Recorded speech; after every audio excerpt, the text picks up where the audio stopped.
ดี๋ยวนี้7 โมงมาฮอดปากเสบังไพขมขัวแล้วขัวดันปากเสบังไพกำลังสิไปทักแขกเบิ่งมันสิฮอดไสทีมงานทางหลังคือบ่เห็นโทรบ่ได้เอาไปต่อ9 โมง8 โมงยังหาฮอดน้องบกน้องบก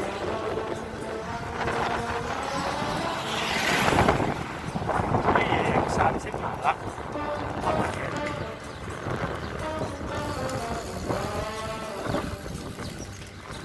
อนเช้าลมแรงหลายมื้อนี้โอ้ลมต้านลมทับลมกันไปจะดักหลาย8 โมงพักกินข้าวจี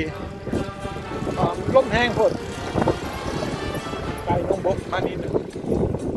ไปเลยจังหน่อยกลับไก่เสียงบางไปมาเสียงมาหลังแม่ลูกครึ่งมาฮอดทางเสียงบางเขาเจ้าเป็นเรือนโอ้เป็นโรงงานด้วยนะไปมาฮอดการลูกครึ่งเสียงบางอย่างอีก3 กล้องรับไปปัดเสียงบางโอ้เขาสั่งโรงงานทั้ง8 ลักอีกตะแคง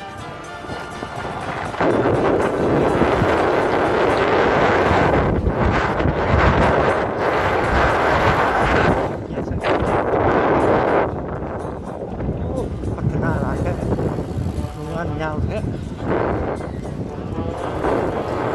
ตัดหน้าหลุดนะ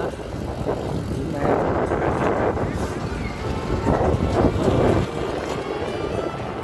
วัดทางงามขำค้อนนี่รถติดหลายตรงนี้ก็จะไม่ได้ไปง่ายเลยนี่อีก15 ลักนอกทักแขกรถติดอย่าซะสิกลับเมืองเลยต้องไปต่อหรอกกับเมื่อก่อนทันพวกนั้น11 โมงครึ่งติดหลายนี่อีก15 ลักแต่แปลยังเหลือ11 ลักฮอดถัดเมืองเก่าลบออกมาจากตะแขกได้พอดี25 ลักสิเมื่อสวัสดิ์คืนไปบ่ฮอด11 ลักฮอดถัดเมืองเก่า15 ลักฮอดตะแขกเดินมาฮอดทางออกตะแขกประตูโค้งเขตตะแขกคงอีก25 ลักแต่ตะแคงมันลมแห้งนะครับเส้นเนี้ยลบออกมาจากตะแคงได้พอดี25 ลักสิเมื่อสวัสดิ์คืนไปพอด11 ลักพอดทันคนเก่า15 ลักพอดตะแคงเดินมาฮอดทางออกตะแคงประตูโค้งเขตตะแคงคงอีก25 ลักแต่ตะแคงมันลมแห้งรับมาฮอดเมืองหนองบกอันสิไปโคเซ่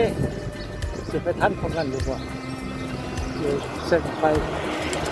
หนองบก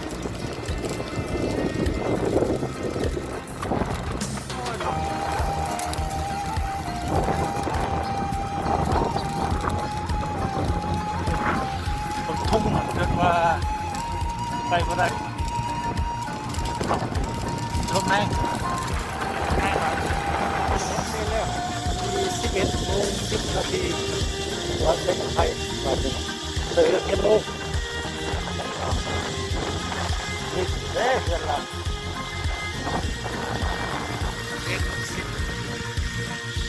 อันนี้แม่นวัดปักเสบังไพไหนเนาะอะไรโทรถามเขาเนี่ยนี่มาฮอดปากเสบังไพพอดีมาเพื่อนพี่น้องลุงโม่เพิ่นเลี้ยงก้อยปลากินปลานี่ขาแข็งนี่ก็ขาแข็งนี่จอมหัวหน้านี่อันนั้นขาแข็งละหัวลากเนาะนั่นนี่ลูกทีมหลงผสมลงเขามาซื่อๆเดี๋ยวนี้11 โมง12 โมงเช้ากำลังสิเมื่อพร้อมทีมอันเอโมเพิ่นนี่อันนี้แม็กกี้ขึ้นมาตัวนี้การเลี้ยงเนี่ย อันนี้จันโมหัวหน้าทีมพันลูกพันน้อยเมื่อสวรรค์คอยเมื่อกาฮอดเดินฮอดสวรรค์นี่3 โมงขึ้นค่อยคนทีมคนมีแต่คนแข็งๆเล่งคนฟ้ากันตึก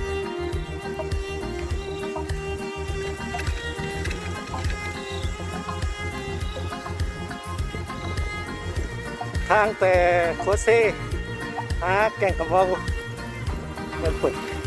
เบิกบักเสแดงหันขึ้นก่อนมือคนเด้อมันสิตายอยู่น้องสะพังเด้อซึ่งพลังอยู่หันเฮียเตี้ยอยู่ทางแดงแก่งกระเบาวัดทุกคนเอาไปต่อบัดนี้คอยเมื่อเด้ออย่าเล็งไว้หลายเด้อน้องสะพังแล้วเฮียลูกโอ้โหทางแก่งกระเบากินขาดเลยค่อย3 4 5ค่อยผมมีญาติตะเวียงคือกัน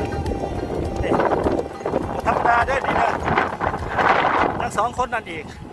ขาแข็งคน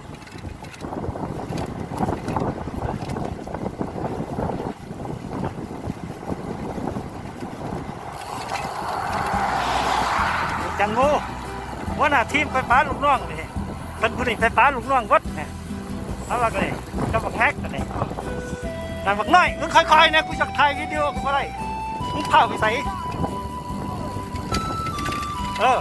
นี่เจ้าน้อยแต่หนีป้าพวกนี้เพื่ออยากลบล้างเขาจีมันติดขจีเขาก่อน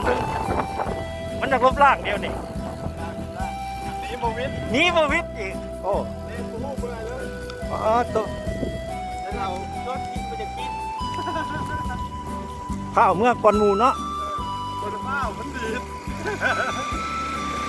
ไปไงยามันออกลิ้น3 โมงก็จะหอดพาเขาหน่อยหนึ่งก็นั่นหมอน้ำปุ๊บบ่นี่ทีมเสือแดงจับสีแดงมาแล้วน้อยจันลูกเจมูแม็กกี้แต่เพียงค่อยเท้าก็สร้างแล้วป้าสมุนคนจะไก่ทะเลบูอันนั้นมักน้อยไปก่อนแต่เพียงนี่เอาค่อยๆทีผ่าเขาก่อนนี่มาทำเจียแล้วมาจะตะแกรงแต่ละคนน้อยไปแล้วไปวันนี้มาจะตะแกรงว่าขาดจะคนแค่โม่ผ่านไปอันนี้จันลูกจันเพียงมักกี้ไปแล้วแข็งไหลผ่านเลยมาจะตะแกรงเรียบร้อย3 โมงฮอดสวรรค์เมียเป็นคนแข็งจัดผัก3 เทื่อเพื่อสิฮอดสวรรค์เฮโลเห็นว่าขาวกว่าด้วนนั่นนี่โอ้มันธรรมดาด้วยนี่นี่เป็นคนแข็งวัดเลย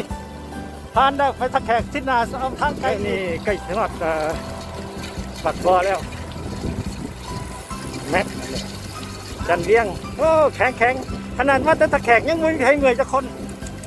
ยอมสุดนี่เลยว่าเฮโลว่าบ่แข็งแห้งบังเด้อบังโลดเฮโลบังน้ำหนาแกตลอดตั้งแต่ทาสนุมานี่ก็บอกด้วยโคตรอะไร2 คนนี่แห้งไว้มันมาซ่าว่ามันบอกว่าซ่ามันแห้งไปไว้ขึ้นไปตะเวียงช่วยเขาตะเวียงอันนี้เห็นแม็กกี้ขนาดขาแข็งยังบ่ทันพวกนี้เดี๋ยวนี้3 โมงพอดีมาฮอดกล้องขวานี่จันลูกเมื่อบาดนี่จันลูกไปก่อนแล้วตะเวียงฮอดสวรรค์เลยเด้อตะเวียงนิดน้อยฮอดสวรรค์2 คนน่ะเขาเมื่อทางนั้นพอดี3 โมงฮอดสวรรค์เขตแข็งหลายส้มเซยอ้าวคนนี้พอดีอากาศดีขี่รถผมเมื่อยมี3 โมง 10มาหอดเพื่อนพอดีเดี๋ยวจากรัฐผมวัย43 สูงชุด19.6เฉลี่ยชั่วโมงเดี๋ยวจากรัฐ2 วัย 3 ลักไปเศร้ามันบ่ฮอดตะแคกซ้ำมันมีบ่เมื่อยเพราะว่าอากาศมันเปลี่ยนมันขึ้นเข้าหาองศา ถูกไปดี30นัดเอาเปลี่ยนรถก่อน